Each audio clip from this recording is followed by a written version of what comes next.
മച്ചന്മാരെ S D ന്യൂസിലേക്ക് സ്വാഗതം. ഭ്രമയുഗത്തിന്റെ ആദ്യ ദിന കളക്ഷൻ പുറത്തു വരുമ്പോൾ 3 കോടിക്ക് മുകളിലാണ് സിനിമയുടെ ആദ്യ ദിനത്തെ കേരള കളക്ഷൻ മാത്രമായിട്ട് എത്തിയിരിക്കുന്നത്. സിനിമയ്ക്ക് ഇന്നലെ 200ഓളം തിയേറ്ററുകൾ മാത്രമാണ് കേരളത്തിൽ ഉണ്ടായിരുന്നതെങ്കിൽ 60% സിനിമയ്ക്ക് ഉണ്ടായിരുന്ന ഒക്യുപ്പൻസി എന്നുള്ളതാണ് എടുത്തു പറയാനുള്ളത്. ട്രാക്കിങ്ങിലൂടെ തന്നെ നമുക്ക് ഏകദേശം 3 കോടി കിട്ടി.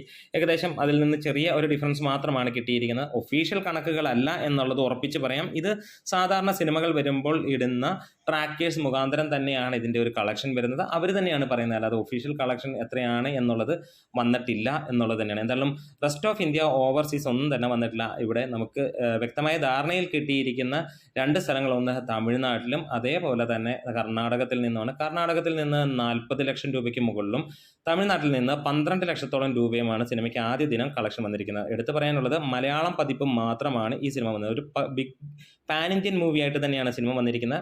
പാൻ ഇന്ത്യൻ റീച്ചിലേക്ക് എത്തും എന്നുള്ളതിന് സംശയങ്ങളൊന്നുമില്ല. ഈ സിനിമ ഇന്നലത്തെ പെർഫോമൻസ് അത് തന്നെയാണ് കാണിച്ചു തരുന്നത്. വരുന്ന ആഴ്ച, അതായത് 22-ാം തീയതിയോടെ സിനിമയുടെ ബാക്കിയുള്ള അന്യഭാഷകളിലുള്ള റിലീസ് ഉണ്ടാകുന്നു എന്നുള്ളതാണ്. ഇന്നലെ പ്രതീക്ഷിച്ചിരുന്നത് എല്ലാ ഭാഷകളിലും ഒരേ സമയത്ത് റിലീസ് ചെയ്തിരിക്കുന്നു അല്ലെങ്കിൽ ചെയ്യുന്നു എന്നുള്ളതാണെങ്കിൽ ഇന്ന് അറിയുന്നത് അങ്ങനെയല്ല. വരുന്ന ആഴ്ചയിലാണ് സിനിമയുടെ സെൻസർ ഈ ആഴ്ച നടക്കും. തമിഴ്, തെലുങ്ക്, ഹിന്ദി, കന്നഡ ഭാഷകളിൽ ഈ ആഴ്ച തന്നെ ഉണ്ടാവും.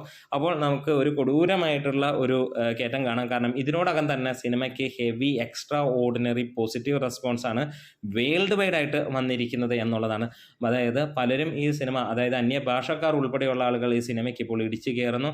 ആദ്യ ദിവസത്തേന് സമാനമായ രീതിയിലുള്ള തിരക്ക് തന്നെയാണ് രണ്ടാമത്തെ ദിവസം. ഏത് സിനിമയ്ക്കും രണ്ടാമത്തെ ദിവസം ഒരു ഇടിവുണ്ടെങ്കിൽ ഈ സിനിമയ്ക്കും പ്രതീക്ഷിക്കാമെങ്കിലും വലിയ കുറവുകളൊന്നും ഉണ്ടാവില്ല. ഒരു പക്ഷേ അതിന് മുകളിൽ പോയാലും വലിയ തെറ്റുകൾ പറയാനില്ല എന്നുള്ളത് തന്നെ. എന്തായാലും മമ്മൂട്ടി ഇവിടെ നമ്മളെ വിസ്മയിപ്പിച്ചിരിക്കുന്നു. ഒപ്പം ഇതിൻ്റെ ഡയറക്ടർ രാഹുൽ സദാശിവൻ പ്രോമിസിംഗ് ഡയറക്ടറായി മാറിയിരിക്കുന്നു എന്നുള്ളതാണ്. ഇതിന് മുമ്പുള്ള സിനിമകളിൽ കൂടെ തന്നെ അദ്ദേഹം ആ റേഞ്ചിലേക്ക് നമ്മളെ എത്തിച്ചാണ്. പക്ഷേ ഓരോ സിനിമയും വ്യത്യസ്തമായി ചെയ്യുമ്പോൾ അദ്ദേഹത്തിലെ കലാകാരനെ നമുക്ക് അംഗീകരിച്ചേ പറ്റുകയുള്ളൂ. ഒപ്പം 400-ന് മുകളിലുള്ള മലയാള സിനിമകൾ ചെയ്ത മമ്മൂട്ടി, ഒരുപക്ഷെ പലരും ഒരു കാലഘട്ടത്തിൽ അല്ലെങ്കിൽ കുറച്ച് നാളുകൾക്ക് മുമ്പ് പറഞ്ഞു, മമ്മൂട്ടിക്കൊക്കെ ഇനി എന്ത് ചെയ്യാനായി, എല്ലാ കാര്യങ്ങളും ചെയ്തു തീർത്തില്ലേ എന്നുള്ളത്.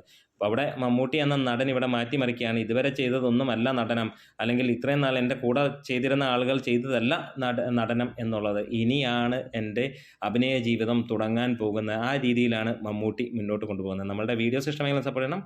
Thank you bros.